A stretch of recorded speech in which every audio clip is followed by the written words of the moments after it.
সকাল প্রায় ৯টা। আইপিএস অফিসার কবিতা সেন তার সরকারি জিপে বসে একটি গুরুত্বপূর্ণ কাজে বেরিয়েছিলেন। জিপটি রাস্তায় স্থির গতিতে এগিয়ে যাচ্ছিল। রাস্তায় লোকসমাগম তখনও কম, অনেক ছেলেমেয়ে স্কুল কলেজে যাচ্ছিল, অনেক দোকানপাট খুলছিল এবং কোথাও কোথাও সকালের ঝাড়ু মোছার কাজ শুরু হয়ে গিয়েছিল। কবিতা সাধারণত সকালবেলা রাস্তার দিকে খুব একটা নজর দিতেন না। একজন আইপিএস অফিসার হিসেবে তার পৃথিবীটা সিদ্ধান্ত, ফাইল আর বিভিন্ন মামলার তদন্তে ভরা থাকত। কিন্তু সেই সকালটা ছিল কিছুটা অন্যরকম। একটি বড় মোড়ে এসে জিপটি ধীর হয়ে গেল। খুব একটা ট্রাফিক ছিল না, তবে সামনে হালকা জ্যাম ছিল।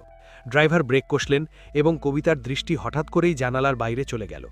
যেন কোনো অদৃশ্য ডাক তার মনোযোগ আকর্ষণ করল। রাস্তার ধারে কয়েকজন পরিচ্ছন্নতা কর্মী বা সাফাই কর্মী ঝাড়ু দিচ্ছিল।